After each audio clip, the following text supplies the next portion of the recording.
একদম হোটেল স্টাইলের সিঙ্গারা আপনারা কিভাবে বাসাতে বানাতে পারবেন সেটাই আমি আজকে আপনাদেরকে দেখাবো। আর এটা হচ্ছে কলিজা সিঙ্গারা।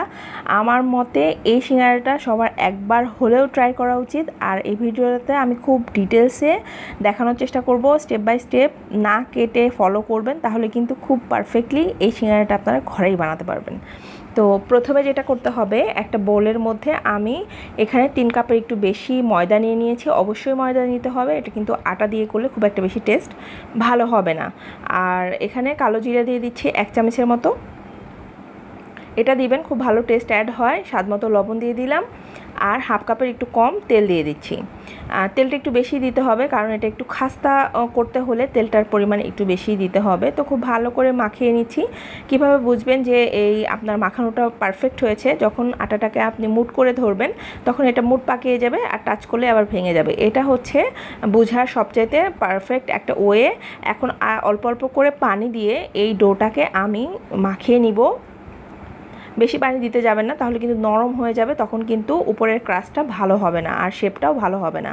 ঠিক আছে? তো এই ডোটা হবে অনেকটা একটু শক্ত টাইপের, বাট চাপ দিলে একটু নরম হবে, প্লাস একটু স্ট্রেচি হবে। আপনারা ভিডিওটা দেখেই বুঝতে পারছেন এরকম একটা কনসিস্টেন্সিতে এই ডোটা মাখতে হবে। এরপরে এখানে আমি আলু আর কলিজা নিয়ে নিয়েছি, যেহেতু আমি কলিজা সিঙ্গারা বানাবো। তো এখানে 2 কাপ করে আমি দুইটারই পরিমাপ নিয়ে নিয়েছি। নিয়ে এখন আমি চুলায় চলে যাচ্ছি। সেখানে একটা প্যানে তেল গরম করে নিচ্ছি, তেলটা পরিমাণ মতো দিবেন। দিয়ে এখানে 1 টেবিল চামচ 5 ফোড়ন আমি না টেলে, এটা কিন্তু টেলে নেওয়া না, জাস্ট একটু ক্রাশ করে নিয়েছি, নিয়ে তেলের সাথে ভেজে এখন এখানে দিয়ে দিচ্ছি হচ্ছে হাফ কাপের একটু বেশি পেঁয়াজ কুচি, একটু মোটা করে কেটে দিয়েছি। দিয়ে এটাকে একটু নরম হয়ে আসা পর্যন্ত পেঁয়াজটাকে ভেজে নিব। এরপরে এখানে আদা বাটা দিয়ে দিচ্ছি 1 টেবিল চামচ, আর রসুন বাটা দিয়ে দিব 1 টেবিল চামচ। দিয়ে এগুলোকেও তেলের সাথে খুব ভালো করে ভেজে নিচ্ছি। ভাজা হয়ে গেলে এখানে অ্যাড করে দিব হচ্ছে হলুদের গুঁড়া 1 চামচ, লাল মরিচের গুঁড়া মানে শুকনো মরিচের গুঁড়া 1 চামচ, আর দিয়ে দিচ্ছি হচ্ছে ধনিয়ার গুঁড়া 1 চামচ, জিরা গুঁড়া হাফ চামচের একটু বেশি, স্বাদ মতো লবণ দিয়ে দিচ্ছি। দিয়ে এগুলোকে খুব ভালো করে তেলের সাথে 30 সেকেন্ড মতো ভেজে আমি পানি দিয়ে দিব কষানোর জন্য। মশলাটাকে খুব ভালো করে কষিয়ে নিতে হবে। এখন মশলা কষানো শেষ, আমি আলু আর কলিজা একসাথে দিয়ে দিচ্ছি। দিয়ে এগুলোকে খুব ভালো করে মশলার সাথে মিশিয়ে নিব। মেশানো হয়ে গেলে মিডিয়াম হিটে রেখে আমি এটাকে ঢাকা দিয়ে রান্না করে নিব 10 মিনিটের জন্য। এর মধ্যে এখান থেকে যে পানিটা বের হবে সেটা কিন্তু একদম টেনে যাবে। ঠিক আছে? তো এই যে দেখেন, আলু থেকে যে পানিটা বের হয়েছিল সেটা কিন্তু অলরেডি টেনে গিয়েছে। এখন এখানে গরম মশলার গুঁড়া দিয়ে দিচ্ছি হচ্ছে 1 চামচের মতো ভরে ভরে। এখন এটাকেও খুব ভালো করে মিশিয়ে পানি দিয়ে দিব, মানে আলু আর এটা যাতে আরও ভালোভাবে সেদ্ধ হতে পারে সেই কারণে। তো পানিটা পরিমাণ মতো দিয়ে দিবেন। আমার এখানে 2 কাপের একটু বেশি লেগেছিল। তো পানিটা মানে টেনে আসা পর্যন্ত এটাকে আমাকে রান্না করে নিতে হবে। লাস্টের দিকে আমি কিছু আলু ভেঙে দিচ্ছি, যাতে এই পুরটা একটু মাখো মাখো হয়, এই কারণে কিছু আলু আস্ত থাকবে, কিছু ভেঙে দিচ্ছি। আপনারা আশা করি বুঝতে পারছেন। নামানোর আগে দিয়ে এখানে বাদাম আর হচ্ছে কাঁচামরিচ কুচি দিয়ে দিলাম। ঝালটা আপনাদের টেস্ট অনুযায়ী অ্যাড করে নেবেন। এখন চলে আসতেছি আমি সিঙ্গারা বানাতে। দেখেন আমার ডোটা আসলে কতটা স্ট্রেচি আর সফট হয়েছে। আপনারাও ঠিক এইরকম ডো বানানোর চেষ্টা করবেন। এখান থেকে লেচি কেটে নিচ্ছি। আপনারা যে সাইজের বানাবেন সেই অনুযায়ী কিন্তু লেচি কেটে নেবেন। আমি একটু বড় সাইজের বানাবো, তো লেচিগুলো একটু বড় করে কেটেছি। আর একটা বেলনার সাহায্যে আমি এটাকে বেলে নিচ্ছি। সিঙ্গারার যে রুটিটা বানানো হয় আর কিভাবে বানাতে হয় সেটা আপনাদেরকে আমার ভিডিও দেখে বুঝে নিতে হবে। এটা কিন্তু নর্মাল রুটির মতো করে বেললে হবে না। আর এই রুটির থিকনেসটা না পাতলা না মোটা এরকম হবে। বেশি মোটা হলে কিন্তু ক্রাস্টটা খেতে খুব বেশি ভালো হবে না, আবার খুব পাতলা হলেও কিন্তু ভালো হবে না। তো আপনাদের ওই থিকনেসটা আমি দেখিয়ে দিচ্ছি, আপনারা এভাবে করে নেবেন। আর একটা রুটিটা আমি খুব স্লোলি বেলে দেখাচ্ছি আসলে কিভাবে আপনারা দুই দিকে করবেন। আগে পিছে করে আপনাদেরকে এটা বেলে নিতে হবে। নর্মাল রুটি আমরা যেভাবে বেলি সেভাবে কিন্তু করলে হবে না।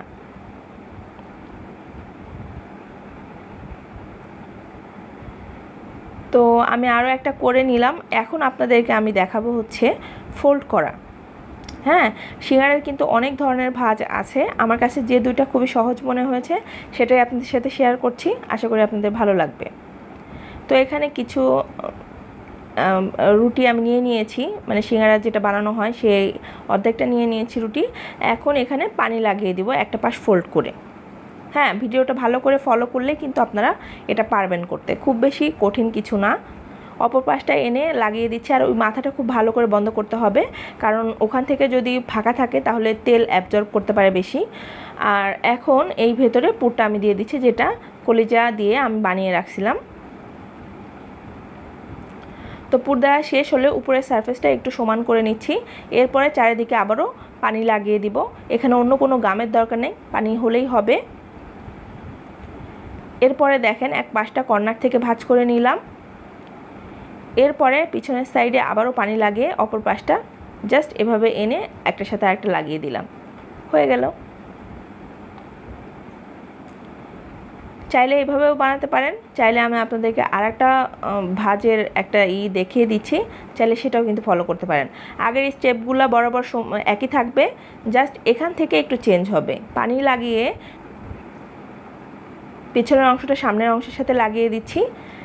এখন পেছন সাইডে আবারও একটু পানি লাগিয়ে দিচ্ছি, এক পাশ থেকে নিয়ে যাচ্ছি, অপর পাশ থেকেও কিন্তু আমি এভাবেই ফোল্ড করে নিয়ে আসবো। আপনারা ভিডিওটা একটু মনোযোগ সহকারে ফলো করলেই কিন্তু আপনারা এই স্টেপটা খুব সহজেই ফলো করতে পারবেন এবং বানাতে পারবেন। দেখেন, ভাঁজ দেওয়া নিয়ে কিন্তু একটা প্যারা থেকেই যায়, কিন্তু এইভাবে করলে কিন্তু খুব সহজেই পারবেন। এখন এগুলোকে আমি চাইলে কিন্তু এখন আপনারা ডিপ ফ্রিজে ফ্রোজেন করে 2 মাসের মতো রাখতে পারবেন, খুব ভালো থাকবে। ডিপ ফ্রিজে এয়ারটাইট বক্সে কিংবা জিপলক ব্যাগে রেখে দিবেন। এরপরে আমি কিছু আপনাদেরকে ভেজেও দেখাবো।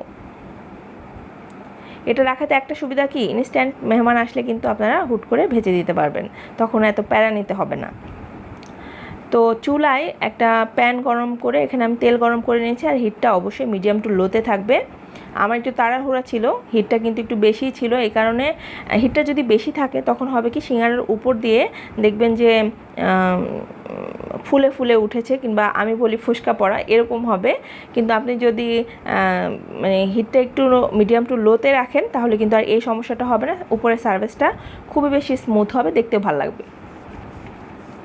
এখন মিডিয়াম টু লোতে রেখে আমি এই পুরো ব্যাচটা ভেজে নিব।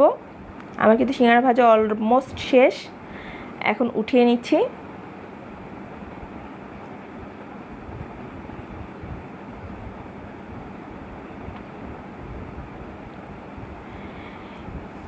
এরকম একটা সিঙ্গারা যদি বাসাতে বানাতে পারেন তাহলে তো আর হোটেলে যাওয়ার কিছু নাই, যখন মন চাবে কিছু বানিয়ে রেখে দিবেন, দেখবেন ইজিলি কিন্তু হয়ে যাচ্ছে। তো আমি একটু আপনাদেরকে সার্ভ করে দিচ্ছি। মানে এটার সাথে একটু শসা দিবেন, একটু মোটা করে পেঁয়াজ দিবেন, একটা কাঁচামরিচ দিবেন, আর সস দিবেন, ব্যাস হয়ে গেল, আর কিছু লাগবে না, জাস্ট এনজয় করবেন। তো আশা করি আমার আজকের ভিডিওটা আপনাদের ভালো লাগছে। যদি ভালো লাগে প্লিজ আপনাদের কাছে একটা অনুরোধ, যদি ইউটিউব থেকে দেখেন, যারা আমার চ্যানেল নতুন, অবশ্যই কিন্তু চ্যানেলটিকে সাবস্ক্রাইব করে পাশে থাকবেন। আর যদি ফেসবুক থেকে দেখে থাকেন, আমার পেজটিকে অবশ্যই ফলো করে রাখবেন। ভালো থাকবেন সবাই, অনেক অনেক ধন্যবাদ শেষ পর্যন্ত ভিডিও দেখার জন্য। আল্লাহ হাফেজ।